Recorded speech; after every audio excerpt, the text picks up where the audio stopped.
አርዕስተ ዜና። የታክስ ስርዓቱን በብቃት ለማስኬድ የኦዲት ባለሙያዎች በዓለም አቀፍ ደረጃዎች ሊሰሩ እንደሚገባ ተገለጸ። ጥራት ያለው የኦዲት ሪፖርት ታክስ ስርዓቱን በብቃት ለማስኬድና የሀገሪቱን ኢኮኖሚ ለማጠናከር ወሳኝ ሚና እንዳለው የኢትዮጵያ ሂሳብ አያያዝና ኦዲት ቦርድ አስታውቋል። ዝርዝር አለን። በሰሜን ተራሮች ብሔራዊ ፓርክ ቱሪዝምን ለማስፋፋት በ100 ሚሊዮን ብር የተለያዩ መሰረተ ልማት ፕሮጀክቶች ሊገነቡ መሆኑን በኢትዮጵያ የዱር እንስሳት ጥበቃ ባለስልጣን የብሔራዊ ፓርኮች አስተዳደር አስታወቀ። ነግራችኋለን። የቱርክ ፓርላማ በ10 ዓመታት የዘለቀው ለብዙ ሺዎች ሕይወት መጥፋት ምክንያት የሆነውን ከኩርዲሽ ሰራተኞች ፓርቲ ፒኬኬ ጋር ያለውን ግጭት ለመፍታት የሚያስችል ታሪካዊ የሕግ ማዕቀፍ አጸደቀ። ብሔራዊ አንድነትና ማህበራዊ ውህደት ማጠናከር በሚል መጠሪያ የቀረበው ይህ ሕግ የቀድሞ የቡድኑ ተዋጊዎች ትጥቅ ፈተው ወደ ማህበረሰቡ እንዲቀላቀሉ ሕጋዊ መንገድ ይከፍታለም ተብሏል። ሰሙታላችሁ።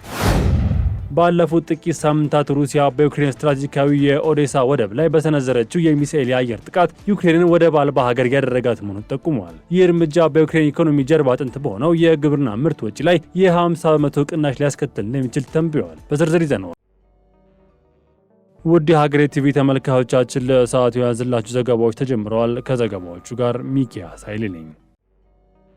የታክስ ስርዓቱን በብቃት ለማስኬድ የኦዲት ባለሙያዎች በዓለም አቀፍ ደረጃዎች ሊሰሩ እንደሚገባ ተገለጸ። ጥራት ያለው የኦዲት ሪፖርት ታክስ ስርዓቱን በብቃት ለማስኬድና የሀገሪቱን ኢኮኖሚ ለማጠናከር ወሳኝ ሚና እንዳለው የኢትዮጵያ ሂሳብ አያያዝና ኦዲት ቦርድ ምክትል ዋና ዳይሬክተር ፍቃዱ አጎናፍር ገልጸዋል። ኢትዮጵያ ወደ ካፒታል ገበያ እየተሻገረች በመሆኑ ዓለም አቀፍ ደረጃዎችን የጠበቀ የኦዲት ስርዓት እጅግ አስፈላጊ መሆኑን ተናግረዋል። በዚህም ኦዲተሮች ለሂሳብ አያያዝና ኦዲት ሪፖርቶች ጥራት መጠበቅ በቁርጠኝነት ሊሰሩ እንደሚገባ መልእክትም አስተላልፈዋል። የቦርዱ ዋና ዳይሬክተር ውብሸት ታደለ በበኩላቸው ኦዲተሮች የሂሳብ ኦዲት ሪፖርቶችን ጥራት ለማረጋገጥ ነፃና ገለልተኛ ሆነው ሊሰሩ እንደሚገባም ገልጸዋል። የኦዲት ድርጅቶች የኃይልና ቴክኖሎጂ አቅማቸውን መፈተሽና ክፍተት ያለባቸው ማጠናከር የኦዲት ጥራት ለማሻሻል ቁልፍ ነው ሲሉ የገለጹት የውጭ ኦዲተሮች ማህበር ፕሬዝዳንት ዳንኤል ጌታነህ ናቸው። በግምገማው የታዩ የኦዲት ጥራት ክፍተቶችን ለመሙላት የባለሙያዎች አቅም ማጎልበት፣ የቴክኖሎጂ አጠቃቀምን ማስፋትና የሙያ ደረጃዎችን ማስጠበቅ አስፈላጊ መሆኑን አንስተዋል ሲል ኢዜአ ዘግበዋል።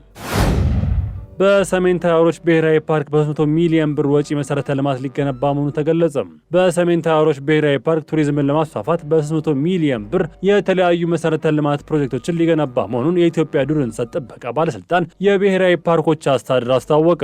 በፓርኩ የሚከናወኑት የመሰረተ ልማት ግንባታዎች የማህበረሰብ አቀፍ ሎጆች፣ 3 የፓርክ መግቢያ በሮች፣ 2 ጽሕፈት ቤት ህንፃዎችና ለዱር እንስሳት ጠባቂዎች የሚያገለግሉ የስካውት መጠለያዎች ያካትቱ መሆናቸውን የብሔራዊ ፓርኮች አስተዳደር መሪ ስራ አስፈጻሚ አቶ ገብረ መስቀል ግዛው ገልጸዋል። በጀርመን መንግስት ለሰሜን ተራሮች ብሔራዊ ፓርክ የመሰረተ ልማት ግንባታ የ300 ሚሊዮን ብር ገንዘብ ድጋፍ የሚከናወኑት እነዚህ ፕሮጀክቶች በ10 የተለያዩ ሳይቶች የሚገነቡም ሲሆን በሚቀጥሉት 8 ወራት ለማጠናቀቅ እቅድ መያዙን መሪ ስራ አስፈጻሚው ተናግረዋል።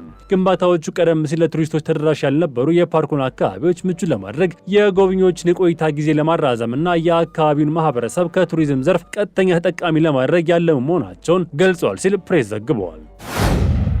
5000 ለሚሆኑ ወላጆቻቸውን ላጡ ተማሪዎች የትምህርት ቁሳቁስ ለማሟላት ያለመ ንቅናቄ ተጀመረ። በመጪው አዲስ የትምህርት ዘመን 5000 የሚሆኑ ወላጆቻቸውን ያጡና ተጋላጭ የሆኑ ልጆቻቸውን በትምህርት ቁሳቁስ ለማሟላት ያለመ ንቅናቄ አቢዛር ማህበረሰብ አቀፍ የልማት ድርጅት እንደሚጀምር አስታወቀም። ይህ ጥራት ልጆችን በቁሳቁስ እጥረት ሳቢያ ከትምህርት ገበታ እንዳይቀሩ ለማድረግ በ10 ወረዳዎች የሚካሄድ መሆኑ የተገለጸ ሲሆን ከነሐሴ 10 ጀምሮ ጉዞ እንደሚጀምርና በዋናነት እንደ ደብተር፣ ቦርሳ፣ ዩኒፎርምና ሌሎች የመማሪያ ቁሳቁሶችን ሙሉ በሙሉ ለማቅረብ መስክ ጉዞ እንደሚጀምርም ገልጿል። የድርጅቱ መስራች አቶ ጀማል አብዱ ስለዚህ ሀገር አቀፍ ንቅናቄ ሲናገሩ የአንድ ማህበረሰብ ጥንካሬ የሚለካው በህንፃዎች ቁጥር ሳይሆን ለተጋላጮች በሚሰጠው መጠለያና ጥላ ነው ሲሉ ተናግረዋል። አዲሱ ትምህርት ዘመን ሲቃረብ አንድም ልጅ በቁሳቁስ እጥረት ምክንያት ከትምህርት እንዳይገለል ማድረግ የሁላችንም ኃላፊነት መሆኑን አሳስበዋል። የዘመቻው ፕሮግራም ማኔጀር አቶ ወልደትንሳኤ ደሳለኝ በበኩላቸው ይህ ሀገር አቀፍ ንቅናቄ በ6 ምዕራፍ የሚካሄድ ሲሆን 60 የተለያዩ ከተሞችን ያጠቃልላልን ብለዋል። ከዚህም ባሻገር ሁሉም የመስክ ስራዎች ግልጽነትና ጥንካሬ ባለው ተቋማዊ አሰራር ላይ ተመሰረቱ መሆናቸውን ጠቅሰው ከየዞኑና ከወረዳ ሴቶችና ማህበራዊ ጉዳይ ጽሕፈት ቤቶች ጋር ከትምህርት መምሪያዎች እንዲሁም ከማህበረሰብ መሪዎች ጋር በመተባበር ድጋፉ በትክክል ለሚገባቸው ህጻናት እንዲደርስ እየተሰራ መሆኑን አብራርተዋል። የኔትወርክ አገልግሎትን ይበልጥ ለማዘመን በትኩረት እየተሰራ መሆኑ ተገለጸ። ኢትዮ ቴሌኮም ኔትወርክ አገልግሎትን ይበልጥ ለማዘመን በትኩረት እየሰራ መሆኑን ተቋሙ ዋና ስራ አስፈጻሚ ፍሬሕይወት ታምሩ ገልጸዋል። ዋና ስራ አስፈጻሚዋ በዜድቲ ኮርፖሬሽን ከፍተኛ ምክትል ፕሬዝዳንት እና ዋና ኦፕሬቲንግ ኦፊሰር ዢ ጁንሺ የተመራ ልዑክ ቡድን ጋር ተወያይተዋል። በውይይቱ በባርሴሎና በተካሄደው የሞባይል ወርልድ ኮንግረስ 2026 ላይ የተፈረመውን ወሳኝ የኔትወርክ ማስፋፊያ ማዘመኛ ስምምነት አፈጻጸም ሂደትን ለመገምገም ያለመ ስለመሆኑም ተገልጿል። የኔትወርክ ማዘመኛና ማስፋፊያ ምዕራፍ በታላላቅ ግቦች እንደሚቀጥል ዋና ስራ አስፈጻሚዋ ገልጸው የዜድቲ ቡድንም ያላሳለሰ ድጋፉን በዘላቂነት እንዲቀጥል ጠይቀዋል። ይህ የስትራቴጂክ አጋርነት የኔትወርክ ማሻሻያዎችን በብቃትና በዘላቂነት እንዲከናወኑ በማድረግ በፍጥነት እያደገ የመጣውን የሀገሪቱን ከፍተኛ ጥራት ያለው የዳታ ፍላጎት ለማርካት ማስቻሉን ጠቁመዋል። በውይይቱም እንደተገለጸው በዜድቲ ፕሮጀክት ማዕቀፍ ስር የሚገኙ 879 ጣቢያዎች ላይ ሙሉ በሙሉ በተካሄደ የኔትወርክ መዘመን ስራ ማስፋፊያ ስራዎች መከናወናቸውን ተነስተዋል። ከዚህም በተጨማሪ የዚሁ የኔትወርክ ማዘመኛ ፕሮጀክት አካል የሆኑት 124 አዳዲስ ጣቢያዎች ግንባታ፣ በ272 ጣቢያዎች ላይ የሚመልሰው ማዘመን ስራ እንዲሁም የ115 የገጠር ዲጂታል መፍትሄ ጣቢያዎች ትግበራ በአሁኑ ወቅት እየተከናወነ እንደሚገኝም ተብራርተዋል። ማዳጋስካር በቀኝ ግዛት ዘመን በውጭ ዜጎች የተያዙ መሬቶችን ልታስመልስ መሆኑ ተገለጸም። የማዳጋስካር ከፍተኛ ህገ መንግስት ፍርድ ቤት በቀኝ ግዛት ዘመን በውጭ ሀገር ሰፋሪዎች ስም የተመዘገቡ መሬቶችን መንግስት መልሶ እንዲረከብ የሚያስችለውን አዲስ ህግ በይፋ አጽድቋል። ይህ ውሳኔ ሀገሪቱ ሉዓላዊነቷን ለማስከበርና የዜጎችን የመሬት ባለቤትነት መብት ለማረጋገጥ የምታደርገው ጥረት ትልቅ ስኬት ተደርጎም ተወስዷል። ማዳጋስካር ነጻነቷን ባገኘችበት ሰኔ 1960 ዓ.ም በውጭ ዜጎች ስም ተመዝግበው የነበሩ ከዚያም በኋላ በህጋዊ መንገድ ወደ ማዳጋስካር ዜጎች ያልተላለፉ መሬቶች በሙሉ በቀጣይ መንግስት ንብረት ይሆናሉም ተብሏል። ፍርድ ቤቱ ነሐሴ 3 ቀን በሰጠው ውሳኔ ህጉ ከሀገሪቱ ህገ መንግስት ጋር የሚጣጣም መሆኑን በማረጋገጥ ለተግባራዊነቱ መንገድም ከፍቷል። ይህ የህግ ማሻሻያ ለበርካታ ዓመታት ሲያከራክር የቆየውን የመሬት ይዞታ ጥያቄ ምላሽ የሚሰጥ ሲሆን የቀኝ ግዛት አሻራዎች ሙሉ በሙሉ ለማጥፋትና ለህዝብ የሚገባውን መብት ለማስከበር ያለመ ነውም ተብሏል። የሀገሪቱ ብሔራዊ ምክር ቤት ህጉን በሐምሌ ወር መጀመሪያ ላይ ካጸደቀው በኋላ ነበርም ለከፍተኛ ፍርድ ቤት ተመራው። ፍርድ ቤቱ በሰጠው መግለጫ እርምጃው መንግስት ስልታዊ በሆኑ የሀገሪቱ መሬቶች ላይ ያለውን ቁጥጥር እንደሚያጠናክርና የሀገሪቱን ሀብት ለዜጎች ጠቃሚነት ለማዋል እንደሚረዳም አስታውቋል። ይህም ማዳጋስካር ከቀኝ ግዛት ተጽዕኖ ለመውጣትና ሙሉ ሉዓላዊነቷን ለማረጋገጥ የምታደርገው ጉዞ እንደሚያጠናክር ተገልጿል ሲል አፍሪካ ኒውስ ዘግቧል።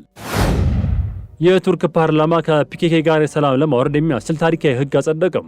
የቱርኩ ፓርላማ በ10 ዓመታት የዘለቀው ለብዙ ሺዎች ህይወት መጥፋት ምክንያት የሆነውን ከኩርዲስታን ሰራተኞች ፓርቲ ፒኬኬ ጋር ያለውን ግጭት ለመፍታት የሚያስችል ታሪካዊ የህግ ማዕቀፍ አጸደቀም። ብሔራዊ አንድነትን፣ ማህበራዊ ውህደትን ማጠናከር በሚል መሪ መጠሪያ የቀረበው ይህ ህግ የቀድሞ የቡድኑ ተዋጊዎች ትጥቅ ፈተው ወደ ማህበረሰቡ እንዲቀላቀሉ ህጋዊ መንገድ ይከፍታል። ህጉ አጠቃላይ ምህረት ባይሆን የተወሰኑ የቅጣት ውሳኔዎች እንዲዘገዩና በሂደት ላይ ያሉ ክሶች በህግ እንዲታዩ የሚያስችል ስርዓት ዘርግቷል። በዚህ መሰረት የእድሜ ልክ እስራትና ከ15 ዓመታት በላይ የተፈረደባቸው ተከሳሾች ለ10 ዓመት ከዚያ በታች የተፈረደባቸው ደግሞ ለ5 ዓመት ቅጣታቸውን እንዲታገድ በዳኛ ሊወሰንም ይችላል። ሆኖም ከ2005 በፊት የተፈጸመ ከባድ ግድያዎች ወንጀሎች በህግ አይሸፈኑም። ይህ እርምጃ የፒኬኬ መስራች አብዱላህ አካል በ2025 የጦር መሳሪያ እንዲቀጣ ያቀረቡት ጥሪ ቡድኑ መፍረሱን ተከትሎ የተወሰደ ትልቅ የሰላም እርምጃ መሆኑ ተገልጿል። የቱርክ ገዢ ፓርቲና ተቃዋሚዎች ህጉን የደገሙ ሲሆን የኩርድ ወገኖች ጉዳዩ ወደ ህግ መድረክ መሻገሩ በበጎ ተመልክተውታል ሲል አናዶሉ ዘግቧል።